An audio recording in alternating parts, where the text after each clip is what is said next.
I'm Catherine Whittaker, but I go by Kay. This is my husband, Dwight Whittaker. Been married a little over 50 years.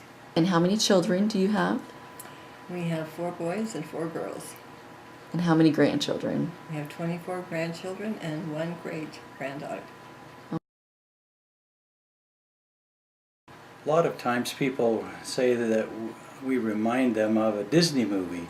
Don't. And I say, well, like Cinderella and Prince Charming. They say, no, Beauty and the Beast. That's what it's all about. So she's the beauty and I'm the beast. We moved here in 1971 and came from St. Anthony.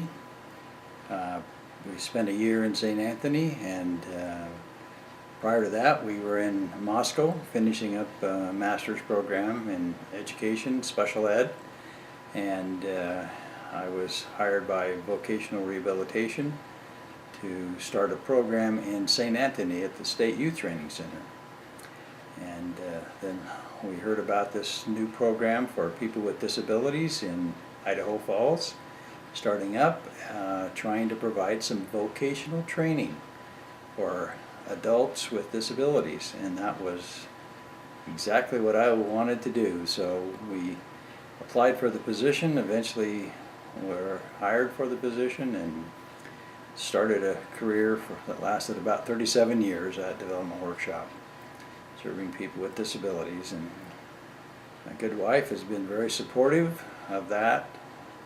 So we're happy to still be together after all these years, and after all the trying times trying to get a program up and going, and what a marvelous experience we've had and a tremendous community support that we've had.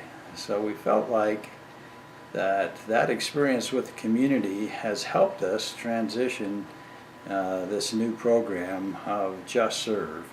It's okay. Tell us about, just about your time here in Idaho Falls. What things have you been involved with in the community? Can I start a little bit before that? Oh, you sure can. Okay, I was a school teacher. I taught kindergarten, the very first Head Start program that came out, and also taught first grade. And then we started having children, and I decided I wanted to be a stay-at-home mom. And so I stayed home with our children and taught them. I didn't homeschool them, but I was home supporting and helping them with the homework. When our youngest one was 2, our older ones were going on missions and off to college, and we needed a little extra money, so I started a home-based business. Name of my business was Kay's Creative Decor. I started out doing floral arrangements for businesses and homes, and then branched into the interior decorating part as well.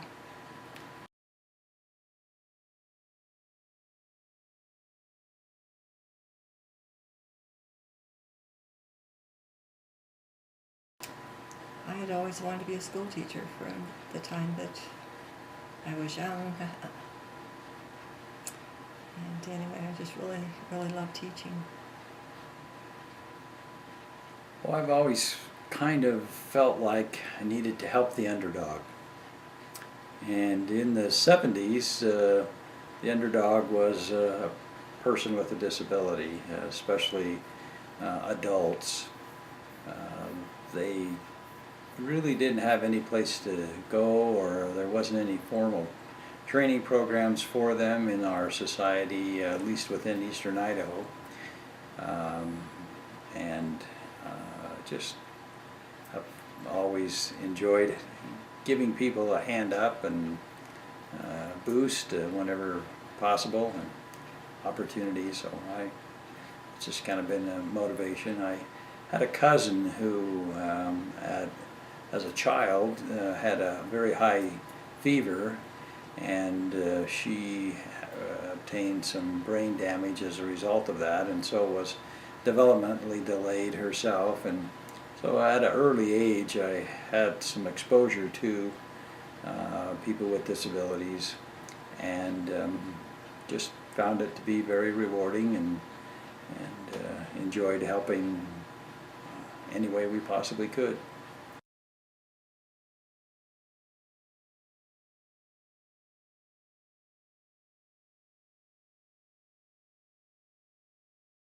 We served a mission to the Philippines. We were called to the Quezon City Mission, Perpetual Education, Self-Reliance Mission. We were the first group of missionaries in the MTC that learned the new program to take to the Philippines. So when we got to the Philippines, our responsibilities were we coordinated an office. It was a self-reliance office.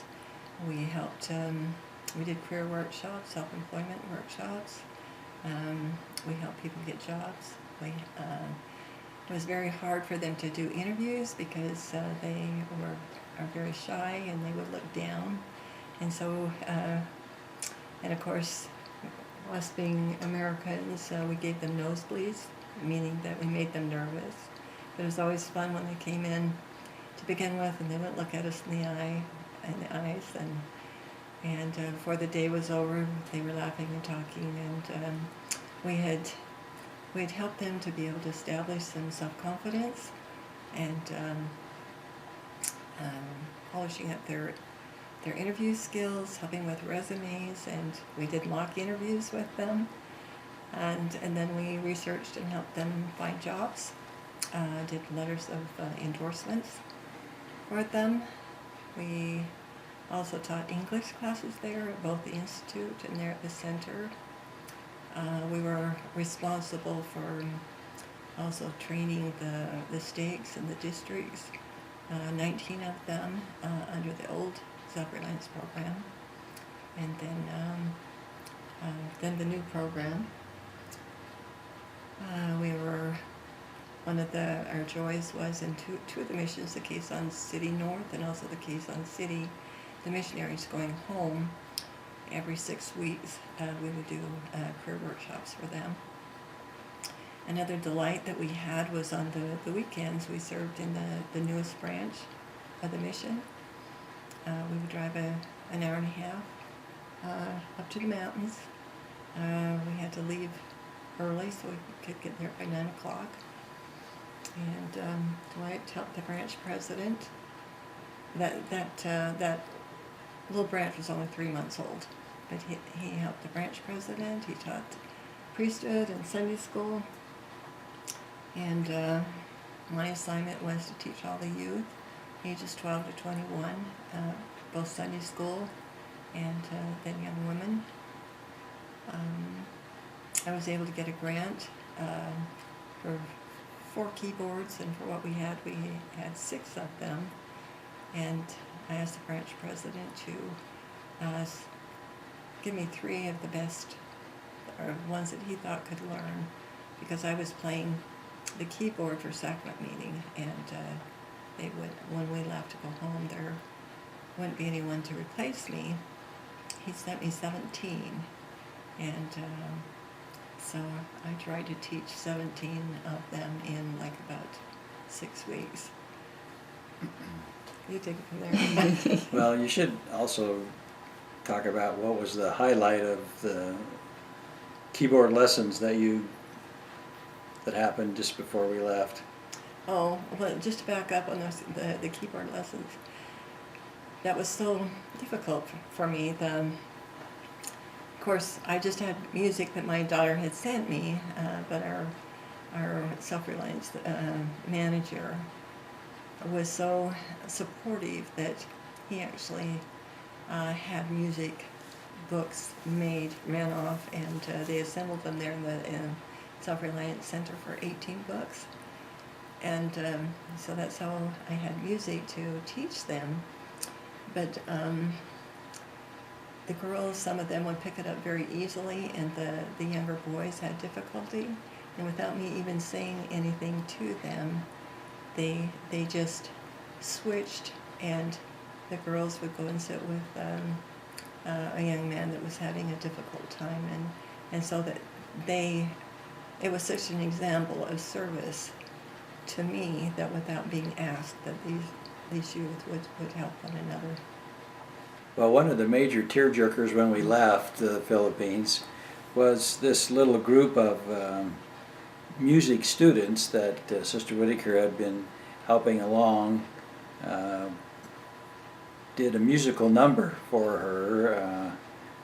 It was Jolly Old St. Nicholas was the tune they played. This was in December when we were leaving, and that was pretty emotional for the both of us, that they picked up enough music to be able to play that, and then on their own pulled together a little quartet of There's 5 of them. keyboards and did that musical number. So that was pretty impressive.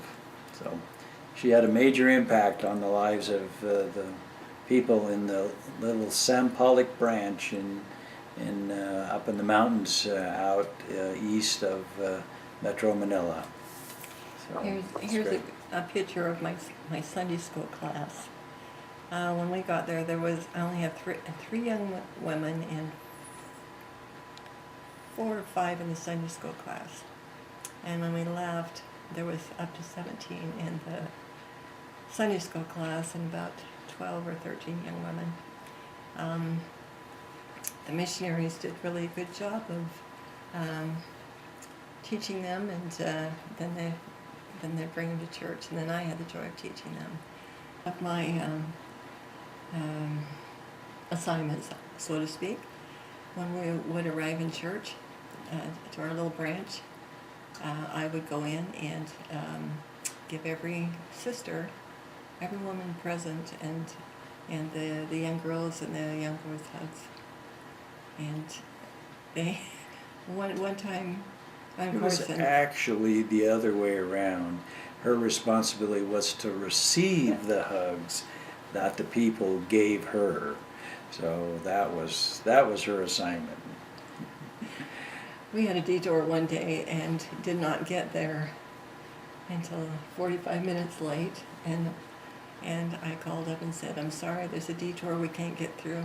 They waited 45 minutes for us to arrive. Yeah, before they started the meeting. So, but anyway, just wonderful people. Well, it sounds like you were very well loved. Oh, she was. We just really loved them. That they're easy people to love.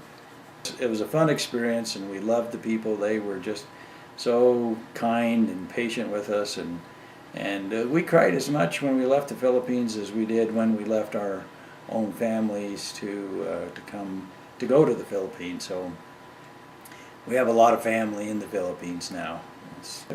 Overall, it was a marvelous experience. We were absolutely tired every night. 12 to 14-hour days. It was the kind of work that you just really enjoyed, and you were ready to go back the next day, and it was a marvelous experience for us.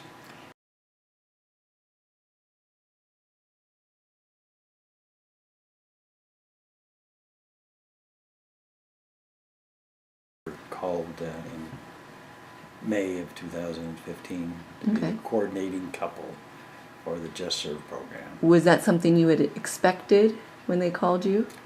Had never heard about it before. It was a new initiative to Eastern Idaho, and so we just tried to learn as much as we could. Brother Doug Nelson was very patient with us and shared with us what he could, and encouraged us to make a contact with Brother Kirkham in Pocatello. Pocatello had the program since, what was it, April or so. So by the time we were called and got oriented, it was June, July-ish, and so we did meet with Brother Kirkham down in Pocatello, and he shared with us what he could, and then we just came back and started working with the stakes and learning as much as we could, and then rolled it out to the church first of all, to the members of the church in October. We did meet prior to the rollout with several community organizations so that there would be some projects already on the site. When people started to learn about it, they could go to the justserve.org site and find a project that they could volunteer for. So we felt it was important that there should be projects available to individuals. So we had several projects posted, and then the rollout in October to the church, and then we began working with the community to get them informed of the Just Serve program and the opportunity that there is for all citizens within the community to follow the pattern of the Savior and be helpful to anyone. I think the thing that I have loved is the feeling that our Savior Jesus Christ and Heavenly Father are at the head of this program. And just for an example, when we were so new and didn't know what we were doing at all, we went to Las Vegas to a blessing of one of our little granddaughters. And they announced in the sacrament meeting that third hour that there would be Just Serve training. And so we were able to get information from there. And, you know, the coincidence of that happening, no, I think Heavenly Father had, you know, kind of helped us there.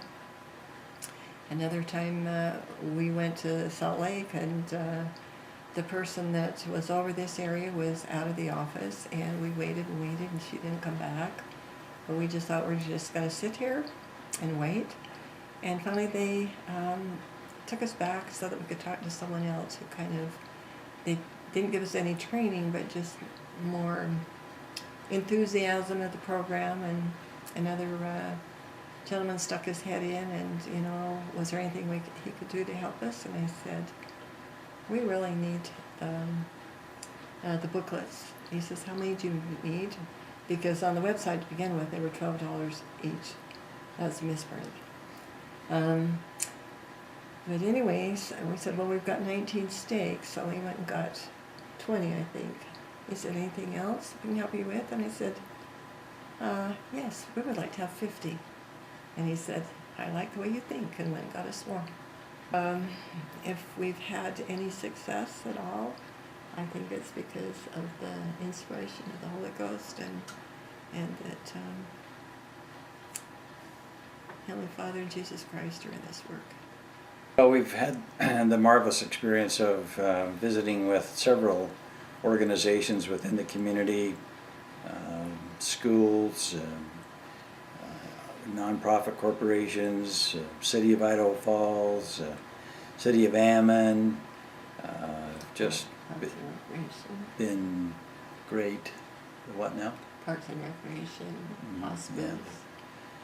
So a lot of different organizations within the community, and there's not been a person who has said, what a dumb idea this is. They've all said, this is a great concept, a great program, and we will participate. Everybody's been excited about it. We've had